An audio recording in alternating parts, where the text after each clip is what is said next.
Hollywood happenings live. Okay.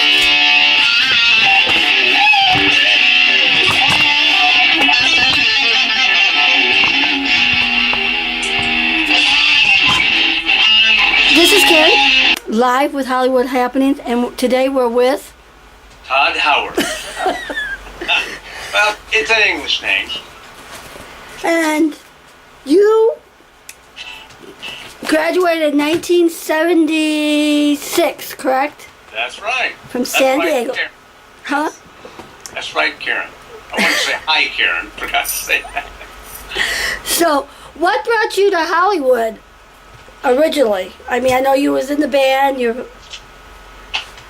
I had after many years of playing in cover bands in Los Angeles, San Diego, one of my original and cover band in 1978 decided they wanted to move to LA, or I wanted to move to LA, and I was trying desperately to get the whole band to move there.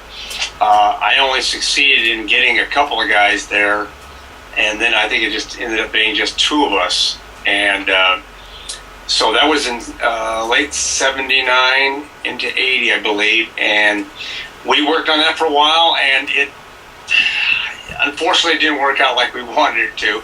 So I eventually sought out other projects and bands, and I ended up playing with about 3 or 4 different projects,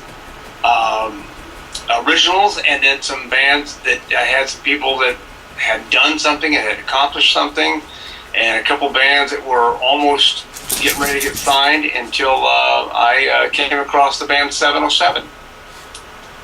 Okay. And what is Cocoa Blue? I think it was Cocoa Blue. Well, that actually is one of the first real bands, first cover bands that I joined back in the 70s when I was still in high school, actually, I think, or just graduated from high school. And they had, and the guys are still around. We just did that re-recording of a bunch of covers that we did back then. And all these musicians were just amazing players, and they still are today. I mean, I've done some work with all of them separately, and they're still fantastic. They're all my age. They're in their 50s, mid-50s, and we decided to get together and put together some really good songs and record them. One of the players is Jason Sheff, my cousin, who's the lead singer and bass player for the band Chicago. And then we had Louis Goldsmith on guitar, Ronnie Jones on guitar, and Bob Sale on drums, and then of course me. And all of us sang lead songs on this particular project, except for Louis. We couldn't get Louis to sing. He didn't want to, but we had a lot of fun doing it after about 30-something years, 35 or 36 years, I think. What was your most requested cover song? Well, we didn't put in for a lot of requests. We just did it, So I guess the request came from us. We back then I was really big into some rock, but a lot of Steely Dan, oddly enough. And then we also did some Humble Pie, some Aerosmith and ZZ Top, and a plethora of other material. I think the song we really wanted to do for fun was Rock Candy from Ronnie Montrose's band, which had, of course, Sammy Hagar singing it. And we also want to do Bodhisattva from Steely Dan, which is it's a challenging song musically, and we had a blast doing it. Tell me about 707 and the High Infidelity Tour. 707 was the first major recording act that I joined in LA. I had heard about them from a friend of mine because they were doing this straight ahead rock, and they had a keyboard player that played guitar, and I was told to go see them, check them out in a place called the Starwood in Los Angeles, which is long gone now, of course, and right there on Hollywood, I think it's Sunset Boulevard? No, Melrose. I can't remember what it was. But it was right there in the central part of Hollywood. And I went to see them, and I thought they were good. I thought, wow, that's kind of great. And then I continued, my quest for looking for bands. And I ended up playing with other projects. Then I got somebody called me and said 707 is looking for a keyboard guitar player, and I said, that's me, I can do that. So I got a hold of their management and left a message. They called me back and said, thank you for inquiring, but we've already hired somebody to do the tour. So okay, thank you. We'll just keep my my information on file. And they did. They eventually decided they didn't want to use the guy they had anymore. And I think they called me about 6 months after that, which was late 1980. And they said, can you come audition? We're looking to replace the guy. And I said, sure. So I went there and I auditioned.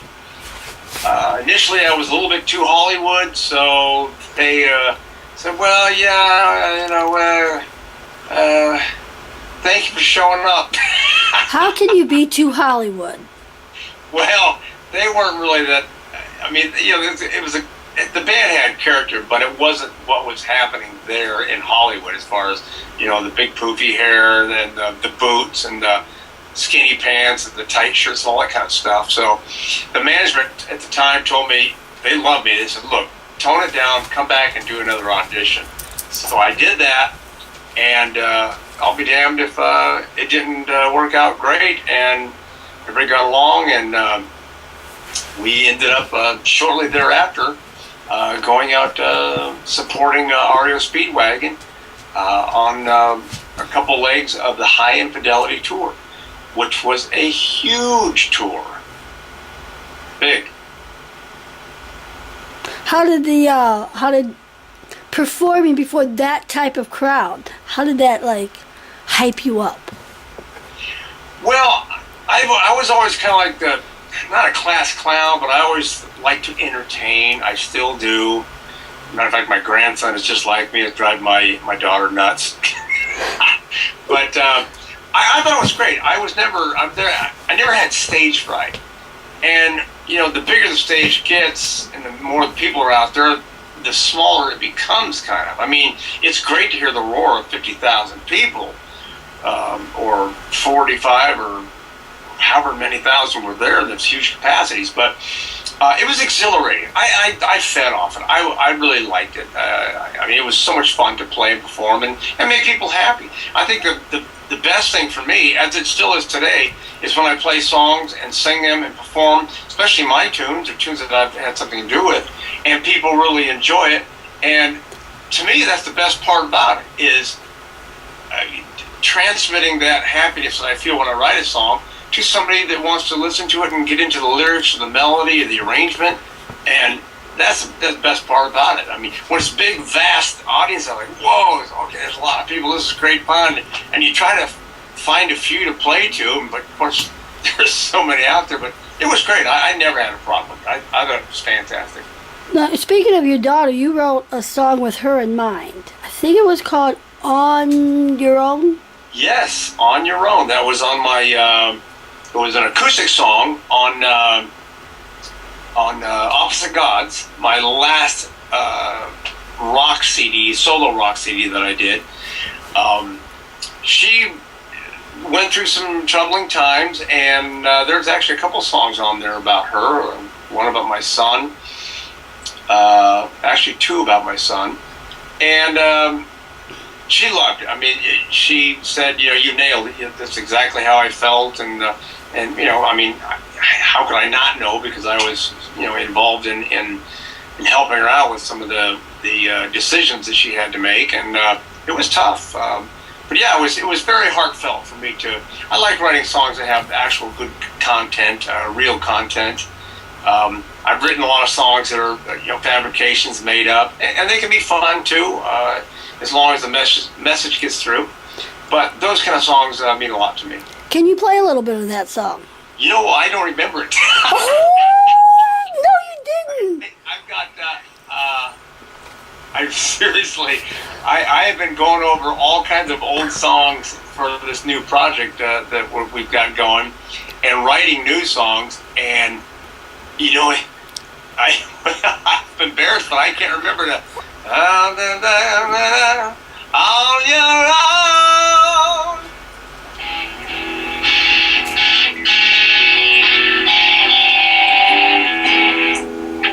Yes, I can remember it. It was an acoustic tune. I think I may have had a cape on it too. I'm not even sure, but yeah, had I had some heads up about it, Karen, I would have learned it for you. I'm sorry. That's okay. But that'd be a little... It's a fun tune. It really is. It just kind of... Okay, what about the song? Cover... Where'd I write it? Sorry. It's over here somewhere. Ace Frehley, that you did the song with Ace Frehley? Ace Frehley, right? I did. Right, and 707, I believe. It was the same. Oh, yeah. Well, it was Megaforce. Megaforce, that's it, yes. Calling to You. That's the one. That's the one. Yeah. Yes. Matter of fact, it's that one I do remember. Okay. Okay, there we go. We'll do a little of that one.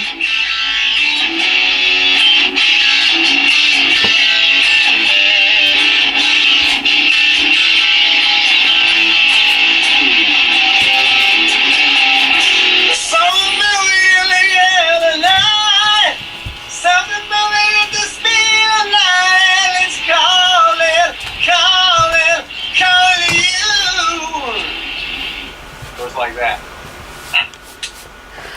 And the other bands that you were with, what about Ted Nugent?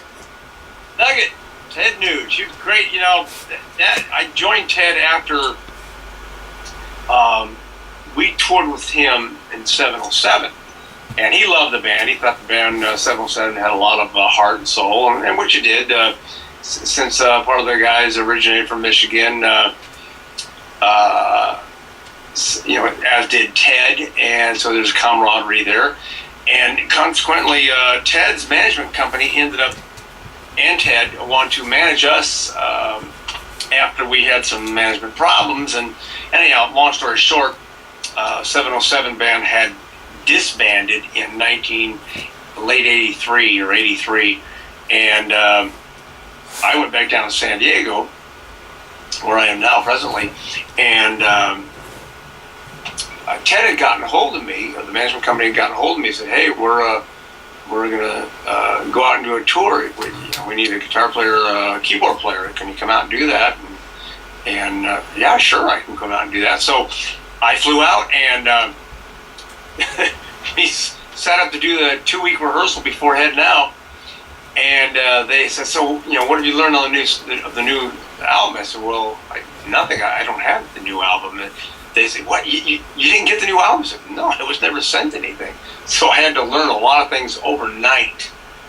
Wow. Programming my analog keyboard, you know, setting that up. Analog, wow. Yeah, that was and playing all these parts. You know, I mean, I knew some Nugent songs, but there was all new stuff off the Penetrator album. So I was pretty much up all night. I think I got an hour and a half sleep maybe, and the next day I got up. Oh, typical musician. Typical musician. Yeah, it was. So it really wasn't that much of a problem back then. And we plowed through it and did real well. It was a lot of fun. I had sung background on the Penetrator album just before I moved from San Francisco back down to San Diego. So that's also how Ted knew about me, and the manager knew about me. And we went out I think we did about 6 months in the States and Europe, totally, and had a blast, worked our butts off, and did very well. And that was the end of that, you know. Okay, Cheap Trick. Yes. Because you were there, and then you left for a couple of years, and you came back in the 90s into like 97. Well, you've done your homework, yep. Yeah, after I got done playing with Nugent, once again I was here in San Diego trying to figure out what I was going to do next solo-wise. I didn't have enough clout or any backing to do anything solo. I was still developing as a musician, for that matter. And Cheap Trick had found out about me through a couple people that had been in the band, were in the band presently at that time. The replacement bass player after Tom left initially was a guy named Pete Comita. and he told the band about me, as did another friend who was a assistant producer, co-producer, helping him out, and another 2 other people, I think, in the industry. And then when John Brandt joined, I played both with Pete Comita and John Brandt in L.A. in bands, and I guess somewhere, I'm not sure of the whole story, but they also told Cheap Trick about me. He said, hey, this guy can, he can do this and do that. So they got in contact with me, and I had to fly out twice to audition for them as well before it was solidified. And I joined them and as a support, of course, hired gun, in 85 through late 86, and then that's when my life moved on. But a lot of touring and playing, and then after Fraley's Comet, as the initial band disbanded again, I ended up rejoining Cheap Trick from 1990 to 96, and then sporadically from 2000 I did the Silver DVD anniversary show for Cheap Trick, and then some other shows after that. And then in 2008, my last show with them, went to Japan to do their 30-year anniversary Budokan show. I think it was 30 years. Did that. Very lengthy with Cheap Trick.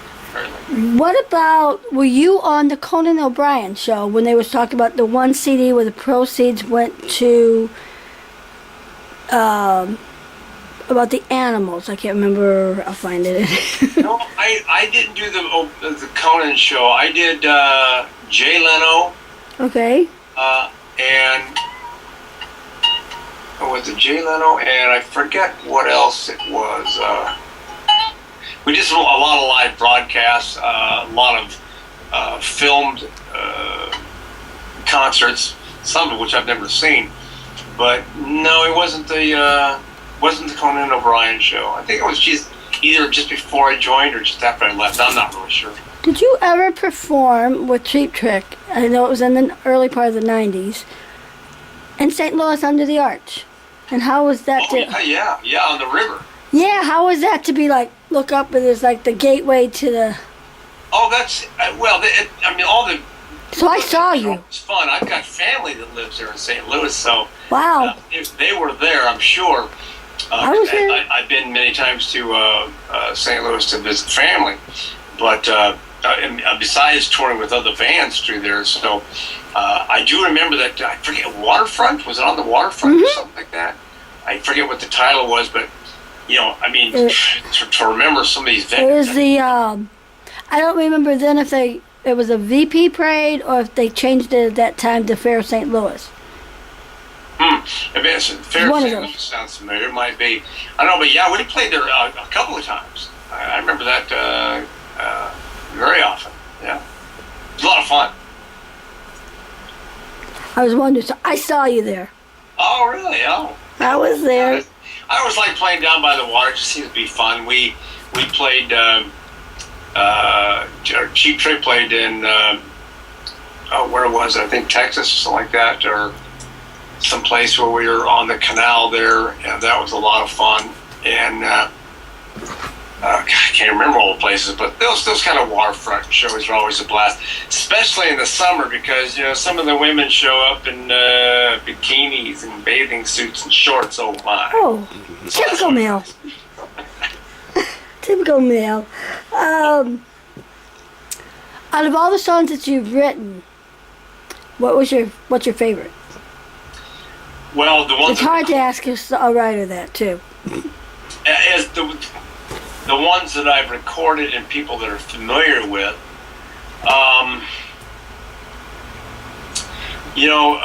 when I wrote It's Over Now, I wrote that for Cheap Trick to do. I wrote that in Rick Nielsen's condo that he built for his parents right above their music store in Rockford, Illinois. I wrote that song on an upright piano, and I thought that song had so much potential, and they ended up not doing the song, of course, and I brought it to Fraley's Comet. that was a pretty intense tune keyboard-wise for me. I thought it was pretty powerful. Guitar-wise, I think Time Ain't Running Out is a good tune. Something Move was a heavy tune. Actually, Something Move, when I first wrote it, it was really deep and dark, and it was a long song.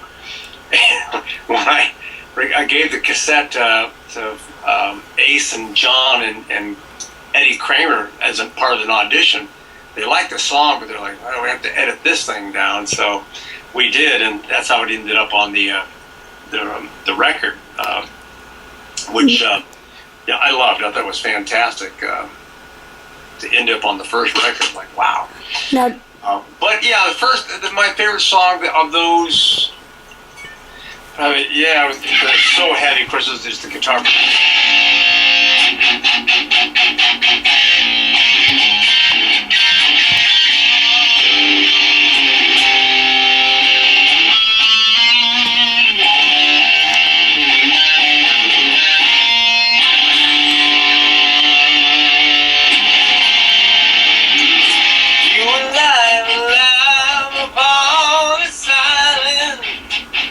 Without the keyboard, it kind of sounds like you're missing some parts. Oh well, I've only got two hands. You only got two hands. How many instruments do you play? Because I know you play the keyboards, the drums, and the guitar. Is there any other instruments that you? Well, yeah, I mean to say I play a lot of bass because I love bass guitars. They're fun to play. I got 12-string bass. I got baritone guitars. So. Yeah, I play three primarily. I guess piano, drums, and guitar, which includes bass. I learned piano first. I've been playing since I was 7 years old. Of course, you always want to play guitar, especially when you're a ham bone.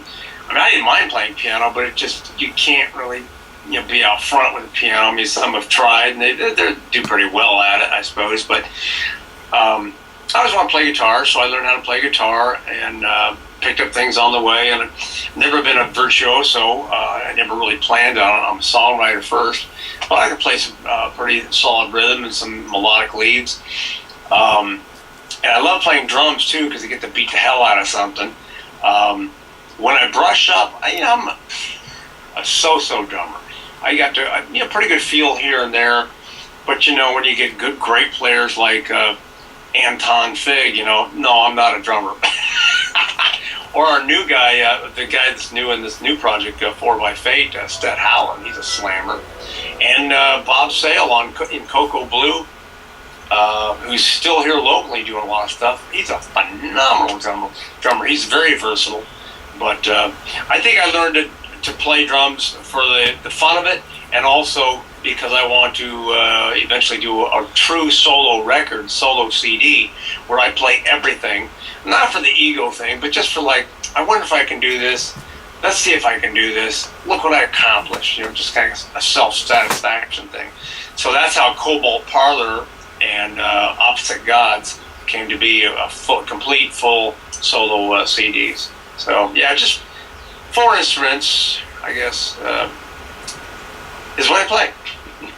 So, talk a little bit more about your solo career? It kind of went in the middle of each of the bands, and you keep working on that. Yeah. And then your Opposite Gods is your current. Right. It was very tough because I had no backing. And I'll tell you why it was real tough. After 707, of course, I didn't really have any weight. Nobody knew who I was. I wasn't really a front man, wild man type guy. I didn't have a lot of experience in the big arena. And even though there wasn't quite the social media there is now, the networking was very hard. There weren't any mobile phones, so the only way anybody could contact me was through, one root phone number I had always given out, which was my parents' phone number. Thank God for that. The number's still the same today. So I went on to play with Nugent, and even after with Ted, I didn't have enough weight to do anything solo. But after Cheap Trick, I really wanted to try to do something that would be of a solo nature. But that led me to play with Frehley's Comet, because they wanted me to write songs and sing, and I got to do everything there. So I thought it was an incredible opportunity, and to play with great players, of course, and it was the closest thing that I could get and have and be happy with as a band project. After that, I really wanted to go solo, but again, the most detrimental thing there for me was the fact that grunge came was coming in, and by the time late 80s and early 90s, it was hitting hard. And I actually liked a lot of that stuff because it was heavy sounding, fresh and raw, had some cool melodies and that kind of thing. But I really couldn't jump onto that bandwagon, because that would take any credibility what little I had, and I couldn't do that. So I had to keep pushing through with my 90s style heavy rock, and I got signed to Gene Simmons' label because I was in contact with Gene, and it was very short-lived because the same thing happened. Grunge was coming on too powerfully, and that took me right out. So all the solo CDs that I did, with the exception of Cobalt Parlor, I got small distribution for that. I financed myself by hook or crook, mostly by hard work, and it didn't have enough money and backing and promotion behind it, because I was the one doing everything. Not that I wanted it that way, but it was just kind of tough, because at the same time I had a lot of things I needed to take care of at home that required my attention and energy. So I was spread real thin, and was fortunate enough and had to go back out with Cheap Trick to pay the bills and replenish the cookie jar that I'd used up all the finances to do this. And so it never came to pass. And I tried. To this day, I'm still trying. I'll be writing songs for 4 by Fate. The other guys will be writing for it as well, the band as well. We'll take in outside songs that are good. It's not about me. It's about this damn band being as best it possibly can. So I don't care where the songs come from, as long as they come in and kick ass. So it's a real tough thing, especially in today's market with the people, the younger new people, who have a fleeting taste. Thank God for a lot of the fans that have been around a long time. They're more steadfast and more true, and they stick with you. And God bless them. And I'm so very thankful that they are there. Wow, so very thankful. Exactly. How did 4 by Fate come together?